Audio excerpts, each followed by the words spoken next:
Pertama lo di cancel, Ya. kedua dibully, ketiga lo bunuh diri. Gue mau jadi manfaat untuk sebanyak-banyaknya orang. Oke. Karena tadi yang satu yang misi gue adalah edukasi. Gue pengen banget, mungkin suatu saat gue bikin sekolah gue yang asli, fisik, gue yang danain semua. Gue pengen bantu banyak orang sih bro. Tapi yang repot di dunia blockchain ini, semakin banyak orang pintar, maka semakin susah antar orang buat cari duit di situ kan, bro? Oh pasti semua kan begitu bro. Iya kan? Betul. Sekarang ini kan sebenarnya orang mudah mencari duit bagi sebagian orang yang pintar ya, bagi sebagian orang yang memahami, mudah mencari uang itu karena memanfaatkan orang-orang bodoh yang ikut dalam dunia itu. Oke. Lo mau kritik dunia itu kadang-kadang membuat beberapa pemain-pemain konvensional keganggu sama. Iya. Keganggu lah. Iya. Dari skala sistem dia ada yang keganggu. Iya. Lo nggak ngeliat itu? Ada melihat itu nggak? Ada. Kan di dunia ini kalau gue liatin dari luar negeri itu biasanya ada tingkat bro biasanya. Kalau lu ganggu yang sistem yang terlalu besar itu ada tingkat biasanya. Pertama lo di cancel, Ya. kedua dibully, ketiga lo bunuh diri. Gak, gue gak mau banyak salah, berarti gue gak sebut apa kan di Indonesia. Tapi intinya begitu, biasa begitu, salah formatnya itu. Dan lu sudah mengganggu kok. Di Banyak cancel. kepentingan. Di cancel, dibully, habis itu bunuh diri. Iya. Formatnya sama. Yang gue takutkan dari lo bro, di saat lo sudah, ini kan lo mengganggu kepentingan sebenarnya kepentingan besar. Yang bukan di Indonesia, bahkan di luar. Indonesia, di luar. Di saat lo nanti akan semakin besar, tanpa ada kekuatan yang mendukung lo juga, sebentar sih umur lo bro. Betul, jadi maksud gue gini, kalau di hidup ini kita harus balance bro. Iya. Nggak boleh yang terlalu garis kanan mentok. Kan ada tuh yang sebenarnya coba untuk buka-buka segala macam tuh, habis kan ujung-ujungnya. Iya. Yang coba, ada tuh yang orang luar, orang finance juga terkenal banget yang sampai punya pulau kalau belum pernah dengar, yang sama politisi diterbangin sana, ujung-ujungnya di mana? Bunuh diri kan di penjara. Itu double 2 sama 3 banget. Itu orang kayaknya luar biasa minta ampun loh, punya pulau. Bisa digituin, jadi jangan aneh-aneh lah. Benarkah dia bunuh diri, kan itu masalahnya. Kalian cari aja deh contohnya misalnya nih, yang bikin ini antivirus McAfee, John McAfee. Nah, itu 2 kali bunuh diri itu kan. Iya. Dia bunuh diri satu tempat, muncul di Miami lagi party. Identitasnya baru gitu ya. Iya, McAfee. Itu sih legend sih. Dia legend kan, karena dia bikin antivirus itu. Iya.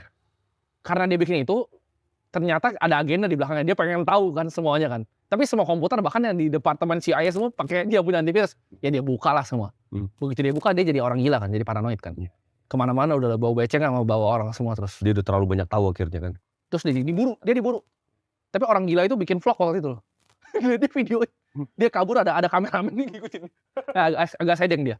Dia agak sedeng. Jadi dia ganti rambut tuh di videoin, di post lagi, gue gak ngerti sih. Iya. Agak aneh itu. Itu bicara nggak usah level intelijen dunia ya, intelijen ya juara-juara osin di Iya. Indonesia pun bisa cari sebenarnya. Kalau begitu-begituan ya, bisa. teorinya kan ada ya. Ada. Teori intelijen banyak kan. Iya.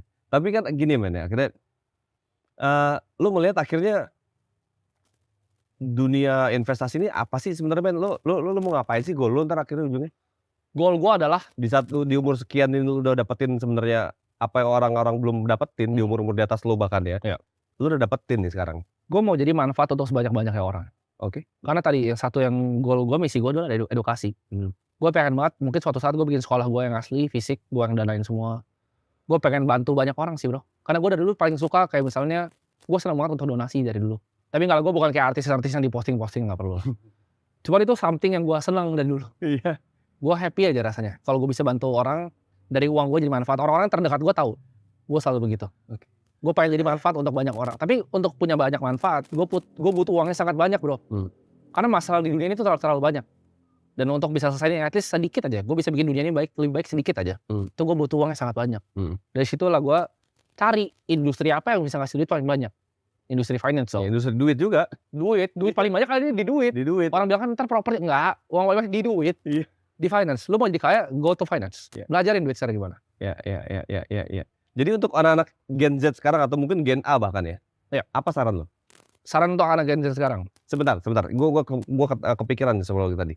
Lo membuat sebuah akademi lah, bisa lembaga pendidikan lah gitu ya. Tapi yang repot di dunia blockchain ini, semakin banyak orang pintar, maka semakin susah antar orang buat cari duit di situ kan, bro. Oh, pasti semua kan begitu, bro. Iya kan? Betul. Sekarang ini kan sebenarnya orang mudah mencari duit bagi sebagian orang yang pintar ya, bagi sebagian orang yang memahami, mudah mencari uang itu karena memanfaatkan orang-orang bodoh yang ikut dalam dunia itu. Oke. Bener nggak bro kayak gitu nyatanya? Itu dunia sih bro, memang dunia, bukan blockchain tapi dunia.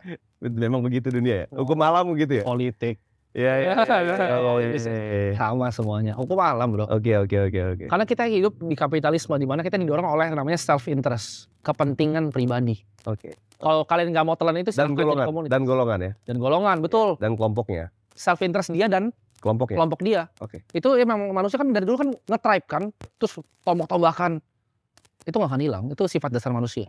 Iya, saling membunuh akhirnya. Bergerak di self interestnya masing-masing. Gitu. Iya. Apa kelebihannya bro? Kelebihan dan kekurangan orang bermain kripto dibanding forex misalnya? Kalau forex kan itu valuta asing ya. Kalau gua bukan trader bro, gua bukan yang trading ngeliatin setiap hari itu enggak. Gua beli aset adalah untuk investasi jangka panjang semuanya. Mau ngomong saham, mau ngomong kripto. Gue cuma nyari sebenarnya aset yang terdiskon. Jadi misalnya ntar ada saham yang diskon nih, gua akan pindahin ke saham kok. Iya. Tapi Misalnya di saham tadi cuma sekitar 20% kan? Kan sekarang. Oke. Karena menurut gua lagi belum waktunya. Sekarang belum waktunya. Kita begini, misalnya kripto gua turun 80%.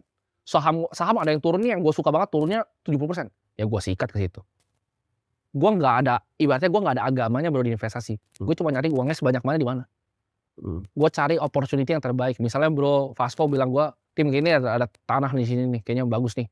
Harganya lagi diskon, ada teman gue sikat tanahnya. Nggak mikir gue. Nggak usah itu lah lu, kayak bisa kasih gue apa jam tangan gitu. Ada Patek gitu diskon ya gue sikat juga gitu sama. Apapun yang penting diskon aja. Gitu. Jam itu pun investasi buat lo ya? Kayak lo sekarang pakai Rolex ini itu investasi? Kalau Rolex ini kayaknya ini enggak sih, buat dipakai aja ini. Tapi jam tuh investasi buat gua. Kayak kalau kalian melihat Rolex Day-Date gitu ya, atau misalnya Patek kayak Nautilus, RM beberapa ya itu investasi lah. Sama bukan cuma investasi. Patek nih 2,5 miliar gitu jam. Ada apa-apa lu tinggal bawa itu ke Singapura, lu jual sana lu dapat 2,5 miliar cash lo. Fungsinya buat itu sebenarnya. Safety tadi sama. Tapi balik lagi ke persepsi bro. Persepsi betul. Kenapa itu bisa dinilai investasi walaupun secara value sebenarnya nggak segitu harganya kan? Karena barangnya sedikit aja sih. Supply demand. Betul. Iya kan? Semua di dunia ini hukumnya itu supply and demand. Iya. Lu mau mahalin harganya ya banyakin demandnya, supply-nya kecilin. Iya. Makanya kalau kata Rolex dia kayak jualan kolor kan. Iya. Lu gak akan dikasih barang sama dia. Tunggu aja 2 tahun sana baru berdapat.